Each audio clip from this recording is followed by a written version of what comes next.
Donc ça veut dire que je vais pas me lancer d'un seul coup dans la production de Baba au rhum à la chaîne, parce que d'un seul coup je me dis c'est génial. Frérot, t'as pas été courageux. Ben mince, ça marche pas, qu'est-ce qu'on fait? Il était appétissant, j'ai envie de croquer dedans, c'était aussi simple que ça. Papy de 80 ans, il me prend par le col, il m'aligne des tartes en boucle, jusqu'à ce que je... Tu vois? Et là ben je dis oui monsieur, qu'est-ce que tu veux que je dise? C'était fantastique. Bienvenue. Alors, je commence là tout de suite à brûle pour point en te disant que je viens de terminer un entretien avec Ludovic, un étudiant en licence 3 à la Sorbonne, et il m'a interrogé sur mon parcours, sur ma pratique de l'enseignement des mathématiques, sur mon activité aujourd'hui All Jeunes les maths en finesse, et je me suis dit qu'il serait sympa de te faire un petit montage des meilleurs moments de cet entretien, et c'est ce que je te propose maintenant. Est-ce que toi, tu regrettes d'être parti en classe préparatoire, ça a été plutôt une bonne expérience pour toi, ou si tu avais un truc à refaire, tu serais peut-être parti à la fac, ou vraiment la classe préparatoire, ça a été quelque chose qui s'est bien passé en fait pour toi? Non, pour moi, ça a été le bon choix, et ça a été extrêmement déterminant, parce que finalement, adolescent, je faisais ce qu'il fallait pour avoir de bonnes notes, mais je me serais typiquement contenté d'un 16 sur 20, quelle que soit sa valeur. C'est-à-dire que un 16 sur 20 en licence 1, un 16 sur 20 en prépa, un 16 sur 20 n'importe où, je me serais dit, écoute, je suis dans les top 10-20%, ça me suffit, et à côté, il y a les activités, le 1500 mètres, le cyclisme, le machin. J'ai vraiment pris ma prépa comme un espèce de lycée. Et donc, plus le niveau d'exigence aurait été bas, ben moins j'aurais été bon. Donc moi, il me fallait vraiment de la pression, tu vois. Il y a des gens qui finalement veulent être très libres, mais moi, il me fallait vraiment un cadre. Ok, ça marche. Et du coup, j'avais une question à te poser par rapport à ce que tu fais maintenant. À quel moment le fait de vouloir enseigner t'es venu? C'est plutôt venu très très jeune, je sais pas, peut-être au niveau du collège, du lycée, ou bien c'est venu beaucoup plus tard, tu savais pas ce que tu voulais faire quand tu es rentré en classe préparatoire, puis tu as continué ensuite. C'est vraiment quelque chose qui est venu. C'est venu encore plus tôt que tu le penses, en fait. C'est venu vraiment au primaire où je m'apercevais que pour aider mes camarades de classe, bah, c'était vraiment quelque chose qui était naturel, quelque chose que je prenais surtout beaucoup de plaisir à faire. Et la conjonction de j'ai des facilités et en plus j'aime ça, bah, c'est l'association gagnante, quoi. C'est un cercle vertueux. Et donc, le fait d'enseigner, c'était vraiment un métier qui était là facile à m'apporter, qui me plaisait énormément, et je me suis pas trop posé de questions sur est-ce que je pourrais faire des mathématiques financières ou si tu veux, c'était vraiment le métier, c'était comme le nez au milieu de la figure, quoi. Je pouvais pas le louper, il était devant moi, il était appétissant, j'ai envie de croquer dedans, c'était aussi simple que ça. Ok, ça marche.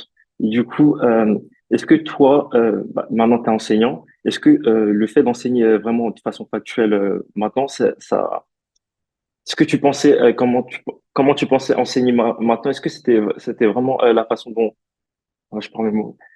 Ouais, je comprends ta question. En fait, j'ai la chance de pouvoir te répondre au oui, parce que en classe préparatoire, j'ai des étudiants qui sont studieux, qui sont intéressés, qui sont tous respectueux de mon travail et qui veulent tous réussir. Donc, dans un sens, c'est le public idéal. Et comme j'ai plus ou moins carte blanche, à part le programme qu'il faut quand même que j'expédie à une cadence assez haute, je peux mettre en place les méthodes pédagogiques que j'ai envie en me concentrant à 98% sur les pédagogies et à 2% sur la tenue de classe, de faire en sorte que les gens soient au travail de manière à ce qu'ils ne regardent pas par la fenêtre pendant que je parle. Donc pour moi, c'est des circonstances un peu idéales. Ça aurait pas du tout été le cas si je m'étais retrouvé en ZEP ou dans des zones plus difficiles, au collège, au lycée. J'ai une expérience qui est extrêmement chanceuse de ce point de vue-là. Donc vraiment, tu t'as enseigné vraiment comme tu pensais que ça allait être. Disons qu'il y a toujours des grosses surprises. Quand tu prépares tes leçons, tu t'aperçois que ce que tu as préparé, tu peux pas en expédier la moitié parce qu'en fait, il y a des questions qui te montrent que tu pensais enseigner à ce niveau-là, qu'il y a des questions qui tombent à ce niveau-là et que du coup, faut prendre le temps de remonter, etc. Mais si tu veux, je savais qu'il allait y avoir des surprises, mais j'ai pas été déçu de me dire, ah, je m'étais fait un rêve de ce boulot-là, ça m'enchantait, et la désillusion de dire ah ben mince en fait il faut que je me tape ça, il faut que je me tape ça, et puis les élèves ils sont ci, et puis finalement le programme que j'enseigne il me plaît pas. Non, en fait j'ai eu la chance, vraiment une énorme chance d'enseigner en deuxième année de prépa avec un programme de mathématiques qui me plaît, des élèves qui me plaisent, etc. Donc je vais te dire que si tu me demandes est-ce que à un collègue, un futur collègue, tu lui recommandes les mêmes choses que moi en se disant il va vivre la même chose, je te dis je peux pas lui recommander la profession en lui disant tu vas vivre le même parcours que moi. C'est un parcours qui est extrêmement chanceux.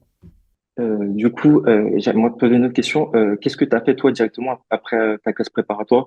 T'es allé directement à la fac ou je sais pas, t'es allé en école d'ingénieur?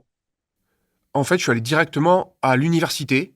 J'ai passé le strict minimum, j'ai passé les concours communs polytechniques, les CCINP, de manière à être admissible aux écrits. Ça me garantissait mon équivalence en licence 3. C'était la seule chose que je voulais. Il était hors de question de partir de chez moi à 16 ans, je sais pas où, à Orsay, etc. Enfin, d'un point de vue familial, c'était pas possible. Je suis allé du coup à l'université de Montpellier.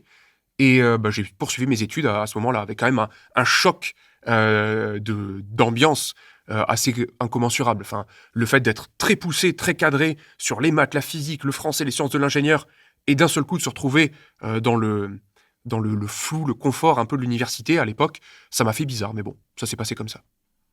Ok, ça marche. Et du coup, après la fac, tu as continué en doctorat, c'est ça? Alors ça s'est passé, il y a eu un petit détour. C'est-à-dire qu'en fait, il y a eu licence 3, master 1, master 2. Et après, il y avait une année de préparation à l'agrégation. Parce qu'à l'époque, il n'y avait pas encore, c'était l'année de la réforme, il fallait absolument avoir validé un master 2 pour passer l'agrégation. Et il n'y avait pas encore de master vraiment spécialisé enseignement. Donc moi, j'ai dû faire un master de recherche, vraiment pur, master 1, master 2. Et après, j'ai fait une année hors cadre de l'université. C'était quand même une année de spécialement préparation à l'agrégation. Donc c'est pas diplômant, si tu veux, mais c'était pour préparer spécifiquement ce concours-là. Et à l'issue de ça, j'ai fait un doctorat à l'université de Bourgogne dans la continuité de mon master, si tu veux. Mais ça a fait vraiment...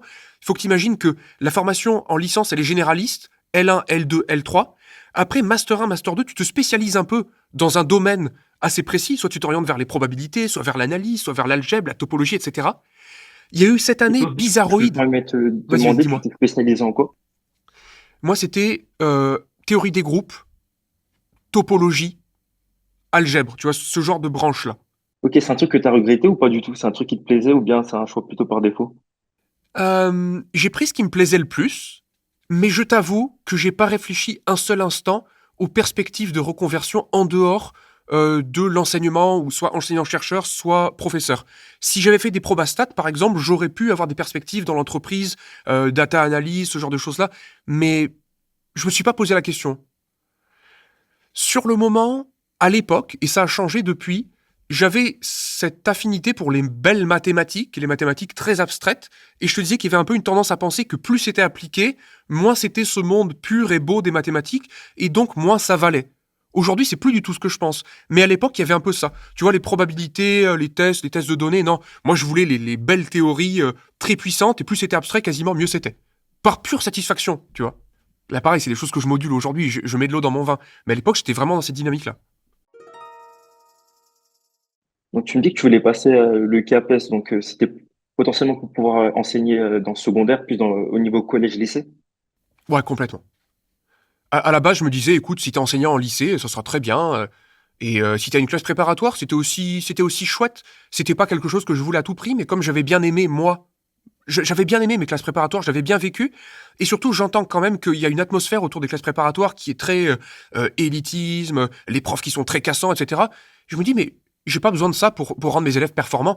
Je peux être très bienveillant, les stimuler, mettre ce qu'il faut de pression pour qu'ils travaillent et en même temps qu'ils soient épanouis.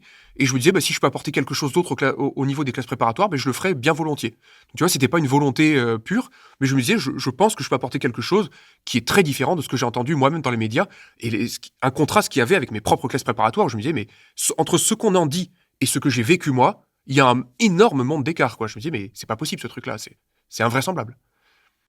Du coup, j'avais une question aussi intéressante pour moi.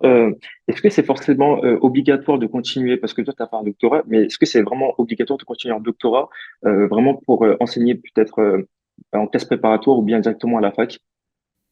Si tu veux enseigner à l'université dans de bonnes conditions, on va dire que les meilleures conditions, c'est vraiment d'avoir un doctorat et de devenir par la suite enseignant-chercheur.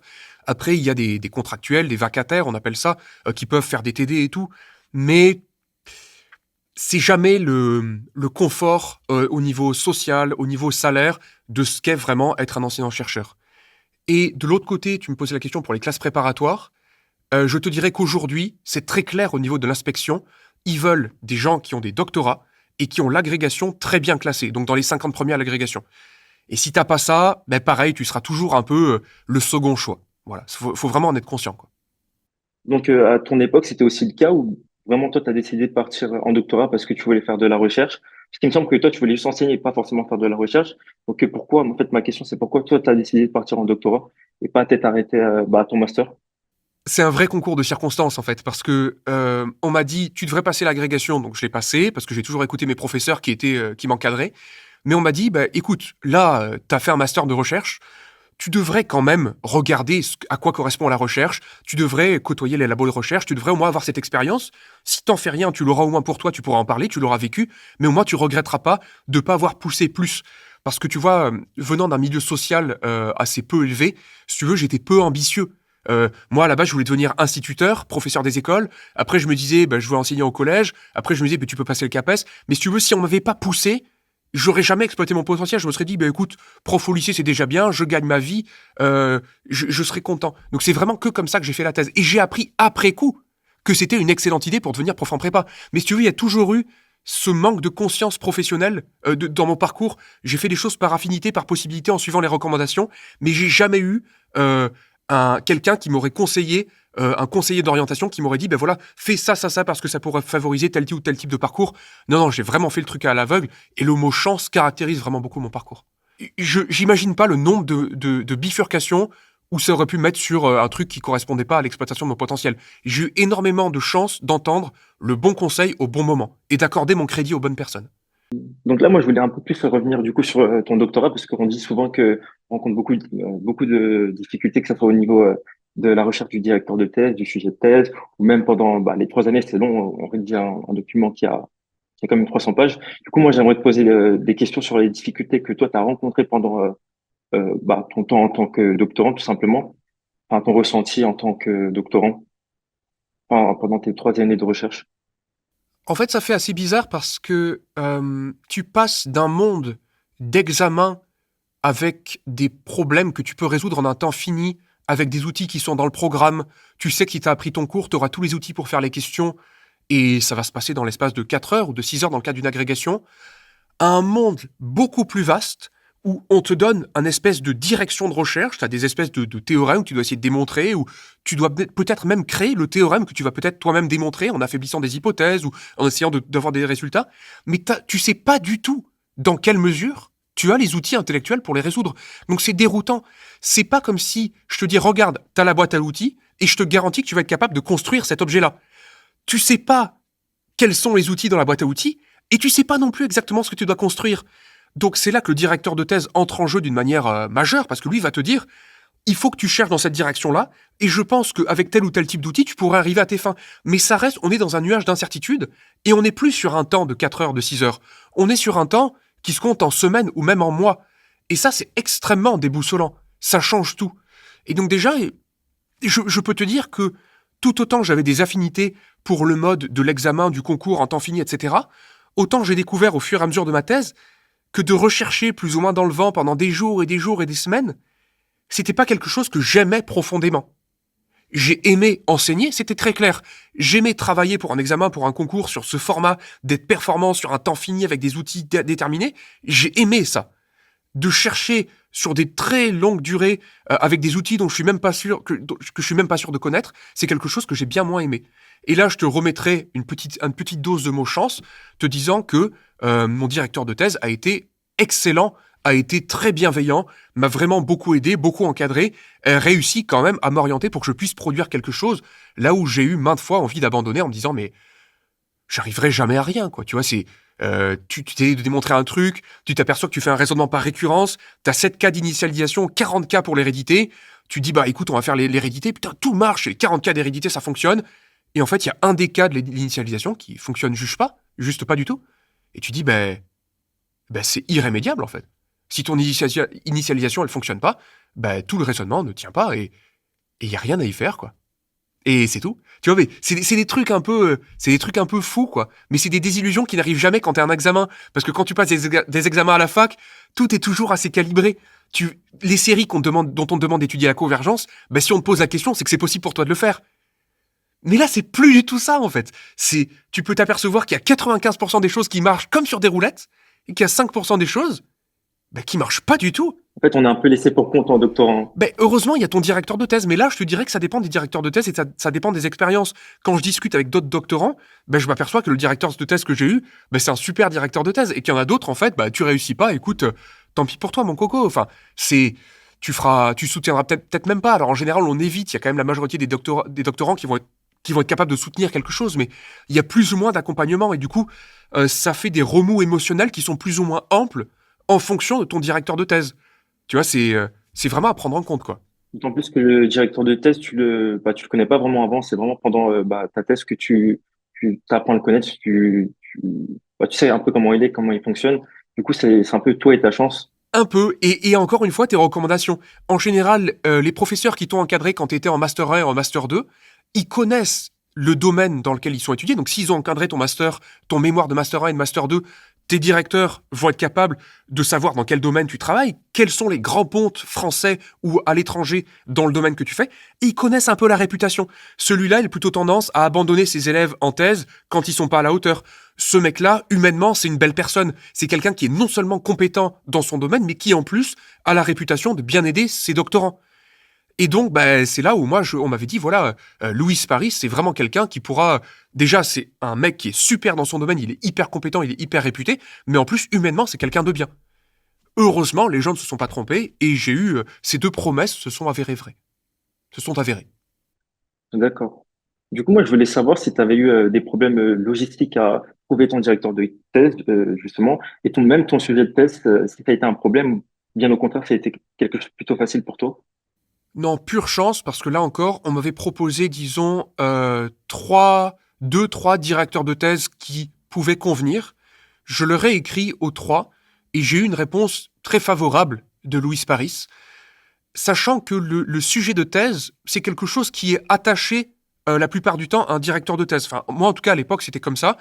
Et Louis Paris avait plusieurs directions dans lesquelles creuser, et donc quand tu allais travailler avec lui, il te suggérait tout de suite un sujet qui était pour moi représentation linéaire des groupes d'Artin. Donc on cherchait à construire de telles représentations. Lui, il savait qu'il avait déjà fait un pas dans cette direction. Et si tu veux, vu qu'il estimait qu'il avait creusé un endroit qu'il avait trouvé un peu d'or, il va se dire, écoute, on va mettre un doctorant au travail pour voir si en creusant davantage, il peut pas trouver un peu plus d'or. Mais lui, si tu veux, il est tellement fort qu'il peut travailler sur plein de sujets en parallèle et il peut faire travailler des gens un peu. Tu vois, faut que tu imagines en fait un mec qui a plein d'idées. Et en fait, il sait qu'il y a de l'or à trouver par là, du bronze par ici, de l'argent par là. Il envoie des doctorants à gauche à droite, il les accompagne dans certains sujets en parallèle. Et donc moi, j'avais une direction propice à la découverte de certains résultats. Mais là encore, ça dépendait énormément de son intuition. Il aurait pu m'envoyer droit dans le mur et ça aurait été pareil. Ça dépendait de ce que lui avait pressenti. Et ça tu peux pas le savoir en rentrant en doctorat. Donc, en quelque sorte, il t'a sondé et il a trouvé un bon sujet pour toi. Enfin, vous avez trouvé ensemble un bon sujet qui a su te convenir. C'est ça? Dans la continuité de mon master, en fait, moi j'avais fait des représentations linéaires des groupes de tresses. Donc c'est quelque chose de très visuel. Il y a plein de moyens de construire de telles représentations. Il m'avait dit, écoute, voilà, on peut généraliser les groupes de tresses. J'arrive à construire des représentations linéaires fidèles en trafiquant dans cette direction-là. Mais je pense qu'on peut encore plus généraliser, en fait. Et en cherchant dans telle direction, voilà, il faudrait que tu arrives à construire des représentations. J'ai déjà fait un travail dont il faudrait que tu prennes connaissance quand même, parce que quand je suis sorti de mon master, j'avais pas tous les outils qui me permettaient de comprendre ce que lui avait déjà fait. Et ça, en début de thèse, c'est ce que tu passes ton temps à faire. Déjà de comprendre quel est l'état dans la recherche, dans la direction dans laquelle tu cherches. Ton master t'a aidé à faire ça, mais il faut que tu lises des articles, il faut que tu les comprennes, il faut que tu rattrapes des sujets conceptuels que tu n'as pas vus. Pour moi, c'était les groupes de Coxeter. Il fallait que je me familiarise avec ces notions-là pour comprendre ce que mon directeur de thèse avait fait et pour ensuite chercher. Il faut que tu imagines que là où l'agrégation, c'est faire grossir en fait une masse de connaissances un peu comme une sphère, comme ça, la thèse, c'est faire un énorme pic comme un explorateur qui irait planter son drapeau en haut d'une montagne encore inexplorée. C'est très ciblé. Et donc, du coup, il faut déjà que tu ailles à 2000 mètres d'altitude, 3 mètres d'altitude, que tu comprennes ce qui s'est passé, et ensuite que tu te dises, je vais planter mon drapeau à 4000. Tu vois, c'est ça le paradigme. Ok, ok. En gros, c'est vraiment un travail que tu fais en amont avant de pouvoir aboutir à quelque chose. Ouais. Comme un cône, en fait, où t'imagines, t'as la base, et puis petit à petit, tu rétrécis, mais tu montes de plus en plus haut. C'est vraiment cette image-là, la recherche. Tu as fait 4 ans de doctorat et tout, mais est-ce que c'est quelque chose qui t'a plu finalement? Parce que tu me dis que toi, tu préférais largement enseigner. C'est pas forcément, enfin, la recherche, c'est pas forcément quelque chose qui te plaît. Donc, est-ce que tu as pris du plaisir ou bien même, est-ce que tu regrettes d'avoir passé 4 ans à faire un doctorat ou pas du tout? Non, je regrette pas parce que, au fond de moi, et ça vient d'autre chose, ça vient du sport, etc., je sais qu'il y a certaines transformations de ta personne qui viennent de s'infliger chaque jour une certaine dose d'inconfort. C'est la base du sport, en fait, tu vas souffrir sur le moment, mais tu sais que tu vas pouvoir en espérer un bénéfice plus grand. Je suis content d'avoir tenu 4 ans, mais de te dire que j'ai pris un plaisir phénoménal pendant 4 ans, ce serait vraiment te mentir à plein tuyau. Il y a eu des moments où je me suis vraiment dit, bah, j'aimerais bien arrêter. Il y a eu des moments où je me suis dit, je suis pas très motivé. Pendant des jours et des jours où je me suis dit, écoute, franchement, il faut que je prenne des pauses parce que ben, j'ai l'impression de patiner dans la semoule. Et quand c'est pour toi un plaisir que d'avoir un casse-tête qui te résiste jour après jour et de déployer des concepts pour essayer de l'attaquer par la gauche, par la droite, par devant, oui, dans ce cas-là, tu t'épanouis. Mais moi, je me disais, c'est pas vraiment ce que j'aime, en fait. Donc, je regrette pas, mais je peux te dire que ça n'a pas été évident parce que c'est plus difficile d'encaisser les déceptions quand tu fais quelque chose que t'aimes pas que quand tu fais quelque chose que t'aimes. Ça, c'est Oui, ça c'est assurément. sûr.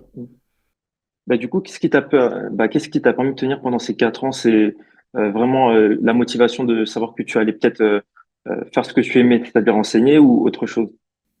C'est un équilibre, en fait. Ce qui peut te permettre de tenir quand t'es dans le dur, et c'est pareil pour les classes préparatoires, mais c'est la même chose pour le doctorat, c'est de construire ta vie, de ne pas centrer ta vie que sur ce qui te fait souffrir, c'est évident. Et donc à côté, pour moi, il y a toujours eu une pratique sportive assez intensive, de 4 ou 5 fois par semaine, du sport tout le temps. Je chantais à la chorale universitaire de Bourgogne. J'ai eu mon premier fils pendant ma thèse, donc tu vois, c'est des choses qui t'équilibrent. Tu vois, tu te dis, ma vie n'est pas centrée sur mon succès académique, et même si je rate d'une manière spectaculaire, je sais que je ne suis pas, mon identité n'est pas corrélée immédiatement à ma capacité à réussir sur tel ou tel domaine. Et quand tu as cette vision-là, ça, c'est comme si ça moyenne un peu tes déceptions, parce que tu sais que tu as des immenses joies à côté. Et aussi l'enseignement. Tu vois, je me rappelle que je donnais au lycée Carnot en filière éco et en filière scientifique, c'est quelque chose qui t'aide vraiment à tenir, parce que ben, t'en tires un certain plaisir. Et donc, ça compense une certaine partie des déceptions ou de la lassitude, etc. Et aussi, les collègues étaient super sympas. Tu vois, les collègues doctorants, il y avait des Mexicains, des Chiliens. J'ai jamais autant parlé anglais qu'à l'université de Bourgogne, ben, parce que j'ai fait connaissance avec des Indiens, des Chinois, et c'est fantastique. Tu vois, quand tu vas faire il y a aussi l'école doctorale te permet d'aller participer à des conférences à droite, à gauche, en France ou à l'international. Et donc, tu rencontres aussi d'autres personnes. Et donc, tu vois ce que c'est le monde de la recherche. Tu vois des chercheurs qui parlent de leur sujet. Ça, j'aimais beaucoup. Tu vois, des gens qui te présentent ce qu'ils font. Et c'est hyper enrichissant. Mais la réalité la plus difficile pour moi, c'est celle de me retrouver tout seul à mon bureau, devant le problème qu'on m'a donné, de ne pas y arriver, et de savoir que de ne pas y arriver, que de patiner dans la semoule, c'est quelque chose qui me donne pas beaucoup de plaisir, tu vois. Et comme c'est quand même ton quotidien, bah ça a été, ouais, je te dirais que c'était pénible. Mais c'est pas négatif, c'est pas une expérience négative parce qu'elle m'a formé. L'homme que je suis aujourd'hui ne serait pas le même si j'ai pas vécu ça. Mais c'était pénible. Comme l'est un entraînement en fractionné en cyclisme, je veux dire. C'est pénible. Mais ça veut pas dire que je regrette.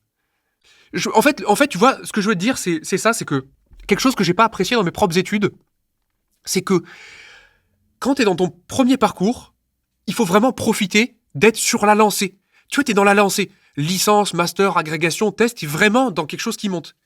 Mais après la reprise d'études, si tu veux changer de choses une fois que tu déjà, que tu as une famille, que tu as déjà un poste, etc., c'est très dur en fait. Parce que tu dois ramener de l'argent et en parallèle, tu as déjà un poste que tu peux pas forcément quitter facilement. Et donc, si tu voulais ensuite faire une thèse, ça serait hyper dur. Et donc, tu vois, il y a vraiment cette idée de le faire tant que c'est facile de le faire, tu vois. Parce que plus tard, vas-y, dis-moi. Parce que moi, j'imagine que, enfin, si je m'arrête au master, je pense pas continuer de faire une thèse plus tard. Je sais que si je m'arrête au master, bah, je m'arrête une bonne fois pour toutes. Je pense pas que plus tard, j'aurais envie ou même l'énergie de faire Et ouais, une c'est thèse ça. bien un doctorat. Voilà. Mm. Ouais. Et je peux te dire que si moi je m'étais arrêté au master, que j'ai l'agrégation, que j'ai été prof en lycée, et je dis ah là là, j'aime bien la recherche, etc. Ah, c'est dur quand même. C'est vraiment très très dur. Mais ce qui est bien, c'est que t'as le temps en fait. T'as le temps, et surtout, cette, cette appétence, en fait, à rechercher, tu vois, est-ce que ça t'intéresse? Parce qu'il y a vraiment l'intérêt. Si ce que tu fais en mémoire de Master 1 et en mémoire de Master 2, tu sens que c'est quelque chose que t'aimes, faut pas que t'hésites à faire une thèse à cause de ce que je t'ai dit. Tu Ok, vois, ça ça marche. serait trop dommage. En fait, si tu sens que c'est quelque chose que t'aimes, etc., te pose pas la question parce que c'est souvent. En fait, je parle de goût. Je t'ai dit, pour ma thèse, je sens que que j'aimais pas trop ça, mais je sentais que j'étais pas très compétent. Mais l'un cause aussi l'autre. Et de temps en temps, c'est pas forcément les personnes les plus talentueuses qui figurent le mieux, parce que c'est des personnes qui vont peut-être avoir la flemme d'exploiter le potentiel ou elles ont pas le Ok, feu, ouais. etc. Mais si tu sens qu'en toi, il y a vraiment un intérêt Du coup, c'est ce qui va te permettre de chaque jour être là et de faire le boulot. Et c'est ça qui me permet, moi, aujourd'hui, d'entreprendre avec All Jeune et mettre en finesse. C'est ce qui fait que je me lève à 6 heures du matin. C'est pas sous l'incontrainte, c'est parce que je sais que j'aime bien ce que je fais. Et pour moi, en thèse, c'est ce qui m'a manqué, tu vois, typiquement. J'avais rien qui me poussait vraiment à me lever à 6 heures du matin pour aller démontrer mon théorème, dont finalement, au fond de moi, tu sais quoi, je m'en fiche un peu. Ok. Ça aide pas à travailler, tu vois, ça aide pas du tout à travailler.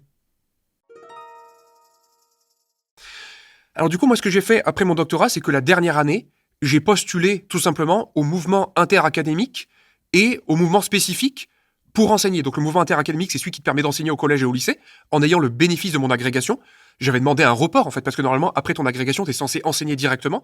Mais quand tu fais une thèse, on accepte un délai entre le moment où tu passes l'agrégation et le moment où tu vas avoir un poste. C'est commun. Quand tu fais une thèse, l'éducation nationale accepte toujours ce report, en fait. Normalement, si tu passes ton agrégation et que tu refuses de prendre un quelconque poste purement et simplement à la rentrée, tu perds le bénéfice de ton agrégation.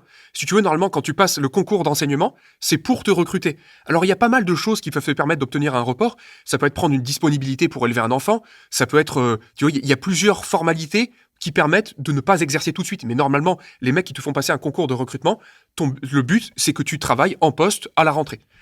Il s'avère que la thèse, c'est un motif tout à fait commun pour avoir un report du bénéfice de ton agrégation. C'est-à-dire, en fait, ils vont pas te radier de la liste des profs qui ont l'agrégation sous prétexte que tu as fait une thèse. Enfin, je veux dire, ça serait scandaleux, tu vois.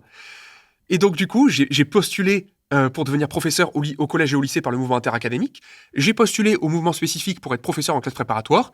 Et là encore, la chance qui frappe, j'ai un appel de l'inspecteur général de mathématiques de l'Académie de Lyon qui me propose un jour férié le matin, 8 heures du matin. J'étais dans mon labo, justement, le labo où j'ai tant lutté pour démontrer mes théorèmes. Il m'appelle, j'ai le téléphone dans la main, c'est je veux dire, un truc inhabituel. Je décroche et il me propose un poste en professeur de 2e année en classe préparatoire à l'Institution des Chartreux à Lyon, filière économique. Et là, je dis oui, monsieur, qu'est-ce que tu veux que je dise? C'était fantastique. Et pour moi, c'était le poste rêvé, si tu veux. J'aurais pas pu avoir mieux à l'issue de ma thèse que ça, selon ma propre appréciation des choses à l'époque. Donc toi, juste du coup, après ton ATER, tu as eu de la chance directement d'avoir un poste en classe préparatoire, c'est ça? J'étais affecté au lycée des Pannevel à Provins dans le 77. Normalement, c'était l'académie de Créteil. Je me suis dit, quitte à être dans le Nord, autant me retrouver dans une ville médiévale, ça paraissait charmant, etc.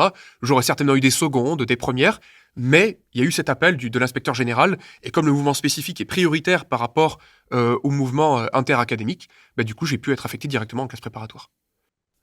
Donc ce que tu es en train de me dire, c'est si tu si tu as un poste en classe préparatoire, c'est définitif. Donc tu peux plus revenir en arrière et devenir prof de lycée ou de collège. Au moment où on t'affecte, si on te dit oui au mouvement spécifique, c'est clair que tu vas être en classe préparatoire. Après, si tu fais comme moi, que tu prends une disponibilité et que tu réintègres ensuite le mouvement de l'éducation nationale, alors là, tu n'as aucune garantie de conserver ton poste en classe préparatoire. C'est-à-dire que là, si je décidais à la rentrée de réintégrer l'éducation nationale pour avoir un poste à la rentrée, il serait tout à fait possible que je me retrouve avec un lycée, voire un collège. C'est improbable, parce qu'en général, quelqu'un qui a une thèse, l'agrégation bien classée, on va pas lui donner des 6e ou des 5e, mais en théorie, il n'y a rien qui n'empêche ce genre de circonstances-là. Du coup, bon, là, c'est plus une question dans le cadre du projet. Comment toi, une journée en classe préparatoire, ça se passait? Comment t'organisais ta journée? Comment ça se passait? Enfin, plus globalement, pas ta journée, mais vraiment ta semaine. Comment tu Globalement, je vais te l'organisais? donner la semaine, parce que en fait, c'est vraiment à prendre dans une globalité. La première année, c'est toujours l'enfer, parce que tu n'as jamais le temps de préparer tous tes cours. Et en fait, tout dépend de ce que les professeurs qui étaient là avant toi t'ont légué. C'est-à-dire, qu'est-ce qu'ils t'ont donné? Est-ce qu'ils t'ont donné des cours qui étaient complets? Est-ce qu'ils t'ont donné des TD qui étaient complets? Est-ce qu'ils t'ont donné des jeux de devoirs surveillés qui sont déjà complets? Donc, est-ce que tu peux juste te servir de ce qu'a fait ton prédécesseur, ou est-ce que tu es obligé de tout refaire de zéro? Il s'est avéré que là, par contre, j'ai pas eu de chance, j'ai dû quasiment tout reprendre de zéro. Le type qui avait avant moi, il aurait dû me transmettre des documents au début des vacances scolaires d'été, donc début juillet, mais le mec, il s'est pointé comme une fleur le 18 août. Tu penses bien que le 18 août, on est à 2 semaines de la rentrée, j'ai dû tout refaire moi avant. Mais malgré tout, si tu veux, il faut que tu prennes connaissance avec un programme, il faut que tu prennes connaissance avec les attendus du programme, avec les épreuves de concours, de manière à pouvoir ensuite orienter tes cours d'une bonne manière. Et donc, du coup, ce qui s'est passé la première année, c'est qu'on va dire, le week-end, samedi et dimanche, je ne fais quasiment que préparer mes cours et mes TD. Donc je suis obligé de taper, je tape en LaTeX directement des cours où je m'inspire de livres, de cours de certains collègues, etc. Je fais la trame. Ensuite, en journée, donc en semaine, il y a 2 heures ou disons de 2 à 4 heures de cours par jour où je vais enseigner ce truc-là, ce qui est quand même c'est très, très désemparant parce que tu as beau comprendre quelque chose, de manière à l'enseigner, répondre à toutes les questions, c'est quelque chose qui te prend énormément de ressources et tu t'aperçois qu'en fait, tu maîtrises pas les choses aussi bien que tu le voudrais. Et puis, tout le reste du temps, tu vas corriger des copies ou préparer des interrogations ou te demander même comment tu ferais pour présenter le cours du lendemain. De te dire, écoute, là, je vais te présenter une démonstration, je sais pas moi, comment on exprime une forme quadratique dans une base orthonormée formée par des vecteurs propres. Et tu vas dire, mais comment je vais leur présenter la chose de manière à ce qu'ils comprennent le truc. Parce que juste exécuter l'ignani de dire on fait ligne 1, donc ligne 2, donc ligne 3, hors ligne 4, donc ligne 5, enfin je veux dire, c'est pas ça, enseigner. Enseigner, c'est, il faut que tu présentes le contexte, etc. Et la plupart du temps, tu vas faire des recherches, tu vas te demander quel dessin tu pourrais faire de manière à ce que ça percute, tu vois, tu vas faire tout l'à côté, mais tu vis au jour le jour. Je veux dire, ta première année d'enseignement en classe préparatoire, c'est en fait, tu prépares le cours du lendemain, avec tout ce que tu as préparé le week-end, t'atterris le week-end, il faut que tu prépares tes cours, et puis les paquets de copies, tu les expédies quand tu peux. Je veux dire, t'en fais 5 par jour tous les soirs, et puis... mais c'est des semaines de 60 heures, hein. C'est une dinguerie. En mode, enfin, ça veut dire qu'il y a une vraie différence entre ce qui est attendu, enfin, qui est théorique et ce qui est factuel. Genre, en mode, tu fais beaucoup plus d'heures que ce qui était attendu. Disons que j'avais bien conscience que les 13 heures d'enseignement qui sont sur le papier, qui sont mes heures de présence que j'ai à faire, elles allaient être gonflées considérablement par tous les à côté de ces heures. C'est-à-dire que déjà, ton heure de cours, tu peux pas juste te pointer la fleur au fusil et commencer à improviser sur un sujet de bac plus 2. Je veux dire, même moi, pour expliquer, il faut quand même beaucoup de préparation. Et donc ça passe par déjà taper les cours, taper les corrigés des DS, sélectionner des sujets d'interro. Il y a tout ça qui te prend, je veux dire, le nombre d'heures. Encore une fois, je te donne un ordre de grandeur, mais c'est des journées de 8-10 heures tous les jours. Enfin, c'est des semaines de 60 heures de travail à peu près, la première année. Parce que là, tu m'as dit que théoriquement, c'est 13 heures, mais là, on passe quasiment du simple au triple, ce qui est énorme. Ouais, ou même au quadruple. Tu as des heures de présence qui sont 13 en classe préparatoire, mais pour tout ce qu'il te faut te faire, toi, de manière à tout préparer, taper les corriger, corriger les copies, parler avec les étudiants, etc., ça monte beaucoup, beaucoup, beaucoup plus que ça. Ok, ok, ça marche. Donc là, j'avais une question un peu plus pour toi, parce que toi, maintenant, tu es plus dans l'enseignement traditionnel. Il me semble que tu donnes des formations et même tu fais des vidéos directement sur YouTube. Pourquoi toi, tu as décidé de faire ce switch? Pourquoi ne pas être resté en classe préparatoire, enseigner de façon plus traditionnelle? Alors, déjà, je te dirais qu'il y a un aspect de... Alors, il y a plusieurs aspects. Déjà, il y a la lassitude. Je pense que après avoir enseigné 6 années avec un même programme à une même classe d'âge, c'est une expérience d'enseignement qui est très épanouissante, mais qui malgré tout est assez restrictive. Euh, voilà, ça c'est à prendre en compte. Voilà. Enseigner 6 années de suite, tu peux proposer des sujets différents, des exercices différents, trouver des angles d'attaque différents. Tu te retrouves un peu quand même toujours plus ou moins à être dans une sorte de un jour sans fin. Tu vois, le film Un jour sans fin, mais là c'est une année sans fin, où tu reprends pareil avec le premier chapitre, le deuxième chapitre. Bon, voilà. J'ai toujours fui l'ennui, j'ai toujours été très créatif, j'ai toujours bien aimé faire des choses disparates. Du coup, c'est quelque chose où je me disais, écoute, le parfum de l'aventure, c'est quelque chose qui m'a pas mal attiré. Après, il y a la pure curiosité de me dire, j'ai toujours été dans un système scolaire, toute ma vie. Que ce soit en tant qu'étudiant, en tant que thésard, ou ensuite en tant qu'enseignant, j'ai toujours vécu les vacances scolaires, tu vois, ce rythme un peu, les vacances d'été, tu vois, je suis jamais sorti de ça, j'ai jamais rien connu d'autre. Et je me disais, je suis finalement comme une grenouille au fond d'un puits qui ne voit du ciel que la petite portion qu'elle voit du fond du puits. Et je me dis, il faudrait peut-être que j'essaye autre chose. L'entrepreneuriat, c'est quelque chose qui n'a rien à voir. Par exemple, je te donne un exemple très marquant. Quand tu es dans une position académique, que tu sois professeur ou que tu sois étudiant qui fait un devoir surveillé, la certitude, c'est que les élèves, ils vont pas se lever et sortir de la classe dans un cours de 2 heures. En tout cas, dans les circonstances dans lesquelles j'ai enseigné. Quand tu rends un devoir, ton professeur, il va te lire de A à Z. Quand tu fais une vidéo sur YouTube, si t'es pas intéressant dans les 30 premières secondes, le mec va fermer la petite fenêtre ou il va cliquer à côté sur d'autres vidéos. Donc si tu veux, ça te tend l'esprit aussi d'une manière différente qui pour moi est très riche d'un point de vue pédagogique parce que t'as pas l'élève qui est là avec toi et que tu vas obliger à te suivre. Il faut que tu lui donnes envie de te suivre. Il faut que tu arrives à trouver dans ta manière de dire, dans ta manière de présenter les choses, quelque chose qui va le faire rester.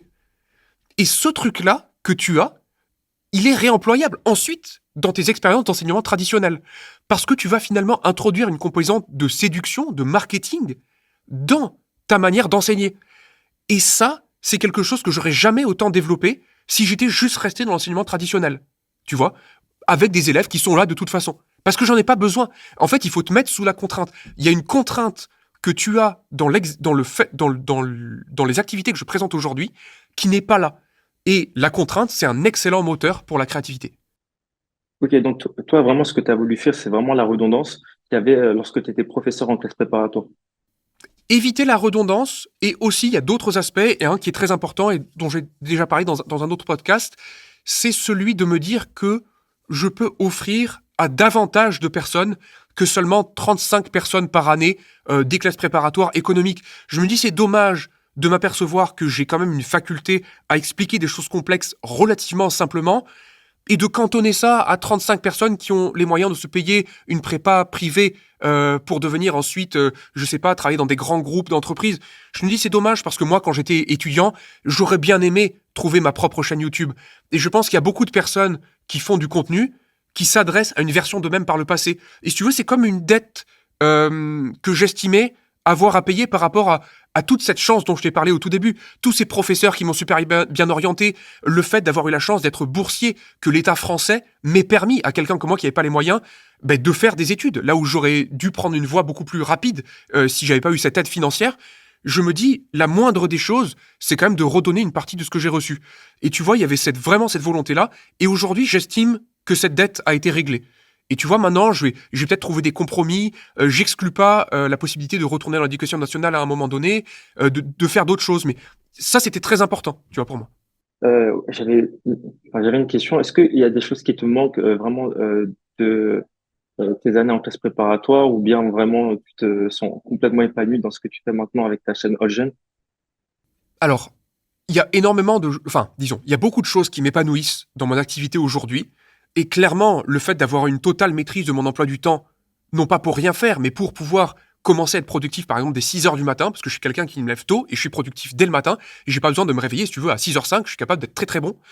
C'est quelque chose qui me plaît. Parce que du coup, ça s'adapte à mon rythme. Et ça veut dire qu'en fait, si je veux faire du travail de 6 heures à 13 heures quasiment sans discontinuer, puis après faire du sport de 13 à 15, puis après de prendre tranquille à partir de 15 heures, j'ai quand même fait 7 heures de travail dans la journée, j'ai fait 2 heures de sport, et j'ai encore toute l'après-midi pour profiter, je suis là le soir pour mes enfants, etc. Ça, c'est quelque chose qui va pas me manquer, tu vois, par exemple. Mais quelque chose qui me manque, deux choses, c'est déjà la prestation du cours, d'être debout face à des élèves et de mettre de l'énergie en plus de ce que je transmets. Parce que tu imagines bien que ce qui passe, c'est pas seulement le contenu d'un gros livre de 1000 pages.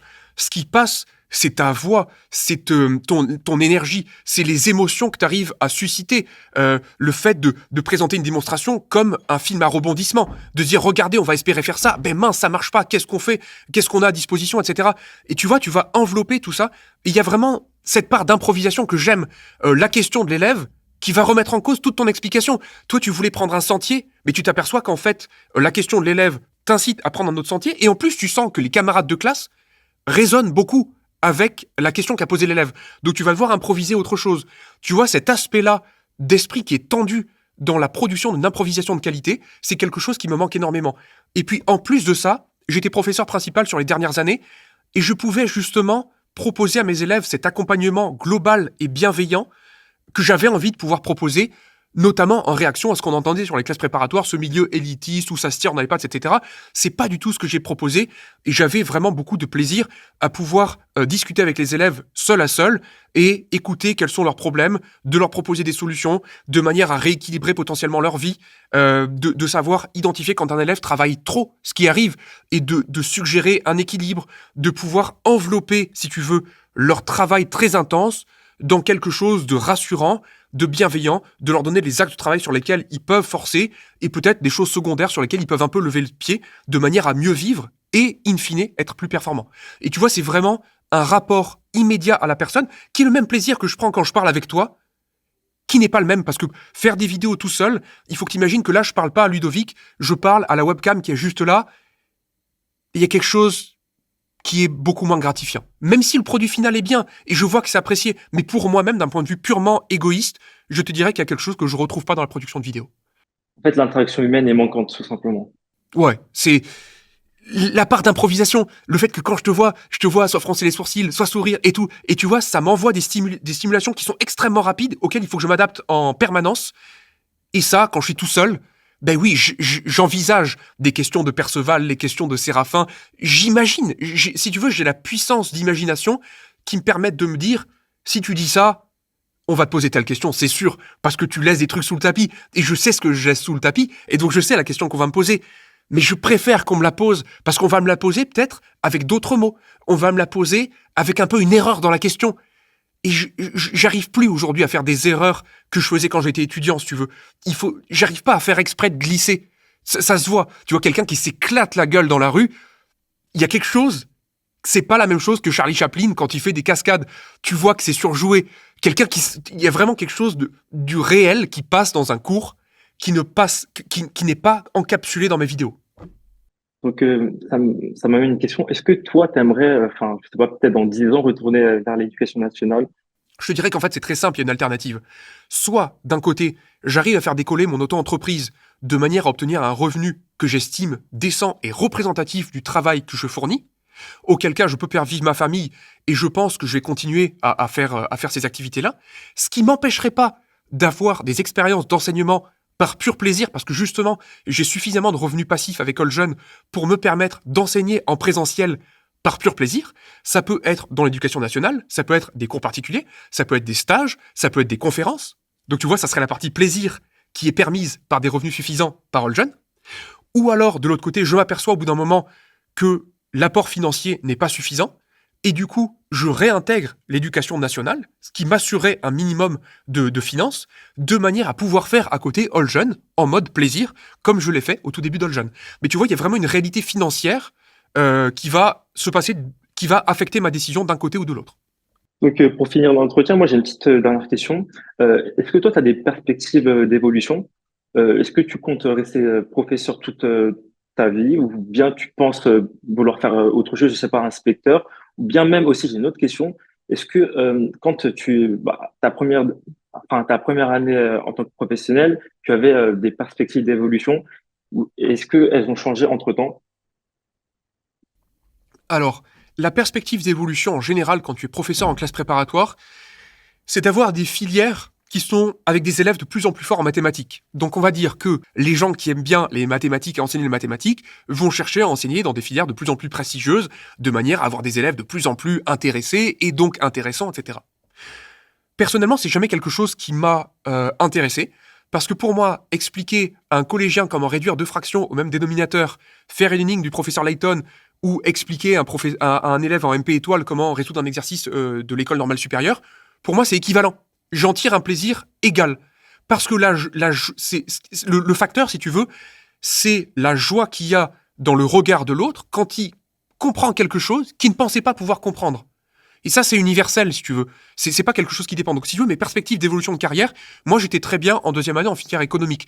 Je t'avoue que c'était un peu frustrant au niveau du programme mathématique et que j'aurais bien aimé un programme un peu plus complet. Parce que, par exemple, on n'avait pas les déterminants. Je t'avoue que pour faire de l'algèbre linéaire, de pas avoir de polynôme caractéristique, pas avoir de déterminants, pas avoir de trigonalisation, tu sais, t'as l'impression d'avoir un peu un truc, tu marches avec une béquille, quoi. C'est frustrant. Il n'y a pas tellement d'arithmétique non plus, tu vois, bon, bref. Et après, de rester dans l'éducation nationale, de devenir inspecteur, c'est pas du tout ma fibre, en fait. Moi, ce que j'aime bien, c'est vraiment l'enseignement et en fait, de voir des collègues, de leur dire, ben voilà, tu fais du bon boulot, pourquoi, comment, etc. C'est pas du tout mon truc.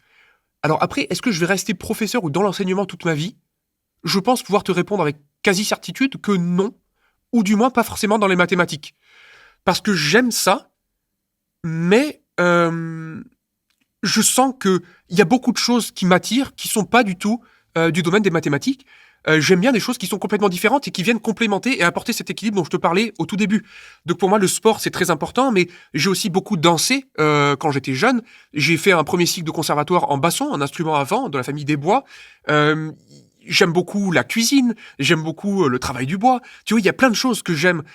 Et je me dis que aujourd'hui, mon travail est quand même assez prenant, que ce soit l'entrepreneuriat ou un poste en classe préparatoire, etc. Et si je pouvais par la suite diversifier mon expérience de vie, Mais c'est quelque chose que je ferais volontiers. Et donc tu vois, aujourd'hui, la perspective d'acheter un vieux logement et de le retaper complètement, de faire moi-même des meubles, etc., ça me fait délirer. Et de faire ça, bien entendu, avec des amis. Et je trouverais ça fou, le fait de prendre un domaine que je connais pas du tout, on l'étudie avec des potes, et on devient compétent. Mais c'est quelque chose que j'apprécie. Tu vois, c'est quelque chose que j'apprécie beaucoup. Et après, je vais pas te dire que je vais faire des formations dans le domaine du bâtiment, mais il y a quelque chose de curiosité en moi qui palpite et qui se limite absolument pas aux mathématiques. Tu vois, il y a quelque chose qui me pousse vers d'autres choses. Aujourd'hui, j'essaie de me canaliser. J'essaie de canaliser mon énergie de manière à aller dans une seule direction, mais je sens que j'aurai la sensation à la fin de ma vie d'avoir une expérience de vie très incomplète si je ne m'autorise pas à aller dans d'autres directions. Et donc, il est fort probable qu'au bout d'un moment, enseigner les mathématiques de niveau bac plus 1, bac plus 2, bac plus 3, ça commence un peu à me lasser. Il n'y a aucune raison que je cherche mon salut dans le bac plus 4, bac plus 5, bac plus 6. Il y a des très belles choses à faire dans la vie. L'œnologie, la gastronomie, la menuiserie. Il y a tellement de choses très très chouettes. Tu vois, il y a plein de perspectives qui sont là.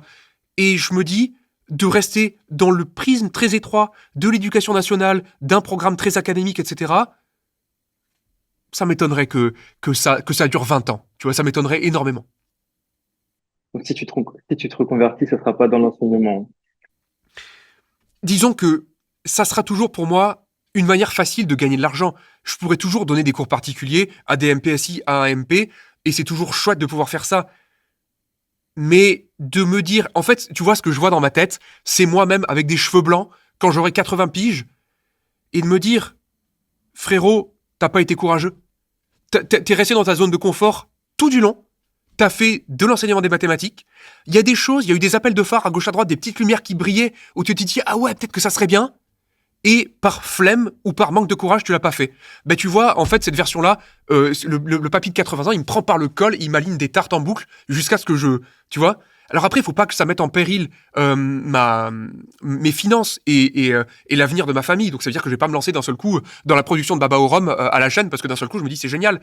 Mais de l'autre côté, je me dis, si tu veux vivre pleinement, avoir des étoiles qui brillent dans les yeux, et même parler avec l'énergie avec laquelle je te parle là, il faut que tu palpites, il faut qu'il y ait quelque chose en toi qui brûle. Et au bout d'un moment, si tu sens que en fait il y a plus de bois ou que le feu s'est atténué, eh ben il faut te prendre par le col et il faut faire le saut dans le vide comme je l'ai fait, parce que pour moi c'était un saut dans le vide, all jeune. Le fait de perdre mon poste en classe préparatoire, de perdre même la localisation géographique, ben ça veut dire que si je réintègre l'éducation nationale, encore une fois, je peux me retrouver prof de lycée à Orléans, tu vois. Alors que j'avais un super poste en deuxième année de classe préparatoire à Lyon avec des bons élèves. Et je peux me retrouver avec une situation qui est bien moindre. Mais c'est le jeu, en fait. Il n'y a pas de gain sans risque. C'est ça le principe. Il faut prendre des risques. Et voilà, et là aussi, c'est circonstanciel. Le fait que je sois jeune, typiquement mes années d'avance, tu vois, ça m'a servi à ça. Ça m'a servi à me dire, bon, aujourd'hui, j'ai 33 ans. Donc j'ai encore plein d'énergie. J'ai une super condition physique, j'ai encore plein de courage. Je suis pas encore englué. Parce qu'il y a quelque chose, en fait, avec l'éducation nationale qui est très important à saisir très tôt. C'est que le fait que tu aies l'avancement, que tu gagnes 3 000 euros, 3 500, 4 000, qu'en fait, tes cours, ils sont rodés, tu vois. Donc moi, je te disais, tu as 60 heures de travail par semaine. Mais quand ça fait 10 ans que tu enseignes, c'est beaucoup moins. Ça diminue. Bien sûr, il y a du travail en dehors de cours, c'est certain. Mais tu en as de moins en moins parce que tu maîtrises ton sujet. Et tu travailles de moins en moins parce que tu peux te permettre de le faire en maintenant des cours d'une très bonne qualité. Mais en parallèle, ton salaire augmente tranquillement. Donc il y a quelque chose qui te pousse de plus en plus à rester là où tu es. Et c'est tout à fait le but de l'avancement. C'est le but d'avoir des augmentations dans n'importe quelle entreprise. C'est le fait que tu restes là où tu es. Et donc toi, quand tu veux changer, il faut que tu t'arraches à ce confort. Il faut que tu renonces à une partie de confort en te disant, c'est comme ça que j'ai envie d'organiser ma vie et je prends le risque de faire un saut dans le vide. Et donc d'encaisser un down de confort. Je me suis dit que j'avais rien à peur, du coup, je t'envoie un mail. Et du coup, ça m'a fait grave plaisir que tu me répondes de façon positive. En plus que moi, je suis un abonné actif de ta chaîne. J'aime beaucoup ton contenu. Du coup, le fait que tu m'aies répondu, en plus de façon positive, ça me fait vraiment super plaisir. Et puis même l'heure qu'on a passée, bon, elle était assez intéressante, même si j'étais stressé pendant tout l'entretien. Ouais, tu vas voir. Faut que tu fasses plusieurs trucs. Te dire, en fait, tu me vois très très haut. Mais dis-toi qu'à une époque, j'étais comme toi et j'ai l'humilité de m'en souvenir. Tu vois, c'est ça le truc. C'est que je me souviens, en fait, de l'époque où j'étais étudiant. Et je te le dis vraiment, il y a eu beaucoup de chance dans mon parcours. Là, j'ai des prédispositions, mais faut pas que tu dises putain, le mec, il a l'agrégation, c'est un tueur. Il a un doctorat, c'est un tueur. Il a été prof en prépa, c'est un tueur. Non, mais dis-toi, à tout moment, t'avances avec un espèce de syndrome de l'imposteur, et puis tu vois, au bout d'un moment, tu fais, et tu t'habitues. Tu vois, c'est comme tout. Mais au début, bah, tu t'emmènes pas large, et c'est pareil pour ça, quoi. Mais c'est vrai que je comprends la situation, je comprends le stress aussi, d'avoir peur de pas trouver la bonne question, etc. Après, dis-toi que faut pas que t'aies peur de poser des questions à demi formulées. Tu vois, de dire en fait, même si tu mets un nuage de mots et qu'en fait c'est pas du français, en fait je m'en fous parce que je vois, en fait je sens que tu me suis, je vois à peu près dans la direction dans laquelle tu vas aller. Et là encore une fois, pour moi, des gens qui sont bienveillants, ils vont toujours te rattraper. Ils vont toujours te rattraper tout le temps. Même si t'as pas employé le bon mot, etc. C'est quoi, on va jamais te remettre à ta place en te disant, mais tu connais rien. Non, non, non, non. Et puis les gens comme ça, fuis-les. Tu sais, il y a suffisamment de personnes qui sont sympas, qui sont bienveillantes pour accepter en fait de te faire mal considérer par des personnes qui se croient là et en fait qui te placent là. Ça sert à rien, tu vois. Moi, je veux juste un respect mutuel et à partir de là, tout roule. Et c'est ainsi que s'achève cet entretien. Alors, je sollicite peut-être un petit retour de ta part. C'est le premier épisode de ce podcast spécifiquement que je fais sous forme d'entretien. J'avais déjà fait un entretien avec Médématique, Médéric de la chaîne Médématique. Mais voilà, j'en ai fait un deuxième et je pense que je serai amené à en faire d'autres. Ça dynamise un peu le tout. Ça m'évite d'avoir à parler à ma webcam que je suis en train de le faire maintenant. Et voilà, donc si tu as un retour, je suis très preneur. Sinon, tu le sais, je te souhaite une excellente journée et je te dis à la prochaine.